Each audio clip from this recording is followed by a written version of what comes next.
Okay, some people go vegan for the animals, some people do it for the planet, some people do it for their own health, their body. I don't know about you, but I'm doing it for the animals mainly, and then the rest can come last because at the end of the day, I feel like the only thing that makes me different from a domesticated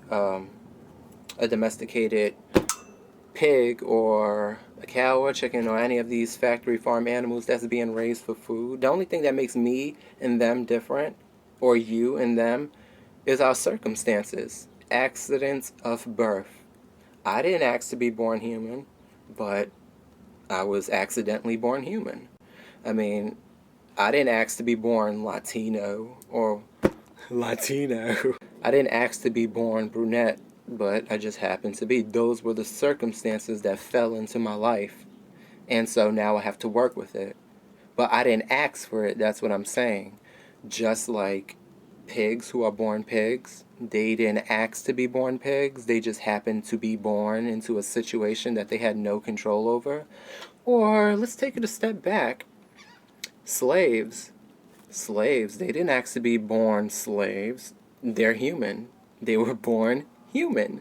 But they were born into a situation where they had no control over. So my whole thing is, why are we doing this to animals when it can easily be us? Why are we doing this to animals that have eyes to see, nose to smell, and a brain to think? I just don't understand that concept. I just don't understand that concept. Because I feel like I was asleep to a lot of this not too long ago, but once I was exposed to it, you could be sure, damn sure, that I wasn't going to fall back and go to sleep like some of these weak people. And I do feel like it's weakness. I feel like it's weakness to ignore something that's so important. And why is it important? Because it can easily be you. It can easily be you. I just don't understand why people don't get why it can't be you. Why? Why can't it be you? Why?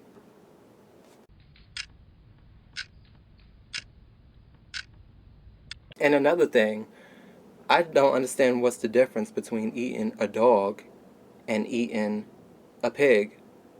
I just don't understand the difference between that. Where's the logic? I feel like the only thing that's keeping us from consuming dogs and cats in this country is the fact that we know them. We've grown to know, we've grown to love them and to get to know them. We spend our time with them. That's why we know them. That's why they have characteristics, because well, that's not why they have characteristics. This is something that developed. This is something that comes natural to them. But what I'm saying is they have characteristics, and the only reason why we know about it is because we brought them into our home and we fell in love with them. It's normal for a human being to have compassion for another animal. But it's not normal to consume animals that we don't know. It's not normal to consume animals that can easily be us. The same way it's them, it can easily be us. The same way, Jews were pushed into an oven, the same way they used to hang black people, the same way that they used to hang and drag gay people, the same thing. The same situation. I have no control over being gay. I have no control over being Hispanic. I have no control over being brunette. Well, I can change my hair color if I want to. I can bleach my skin or get tattoos or whatever. That's not what I'm talking about. I'm talking about how I was born. How, like, in my DNA. You know what I'm saying? And I have a challenge for people who love dogs but eat pigs and chickens, etc. I'd like you to go and find someone online who's from Korea or China, any places that eat dogs.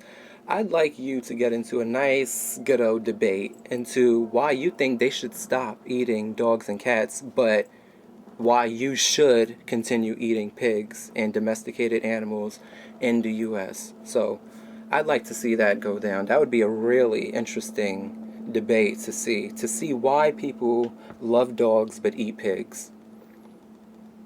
Hey, I love cats, but you know what? I'm gonna eat a fully grown cow. A fully grown mammal.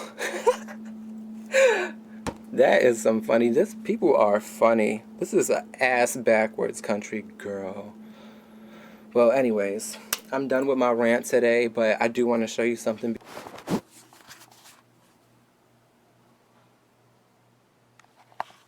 These are called sweet tamarines. My dad, he just got me into them, but I didn't know anything about them until I decided to go buy me another box because the first one was just that delicious. It's like natural candy. So they look like this. So they look like this. And it doesn't look like much on the outside, huh? But when you crack it open, you can use your teeth. I use my teeth or my hands. Just break it. They're just amazing. Amazingly beautiful on the inside. They smell good. They're called sweet tamarines. They're sweet. And let me just remind you that for anybody who's having trouble eating more fruits and vegetables because they don't really taste the full effect, just know that your taste buds are capable of changing and reverting back to the way how it's supposed to. The thing is, we consume so much salt and fat that we're changing our taste buds all the time. But if you stick to a simple diet that consists of fruits and vegetables and things like that, like more natural. First of all, look at this. I usually chew one day.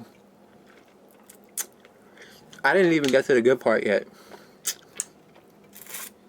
Okay. So then you have these things. You just split it open and you eat it. Now there's a seed in the middle. You want to be careful. I collect the seeds because they're like little stones. They don't look like ordinary seeds. Oh my god, these are so sweet. I didn't even tell you the best part about sweet tamarins. The benefits, 30% calcium.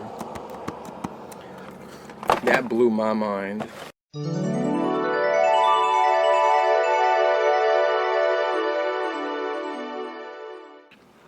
These are the seeds.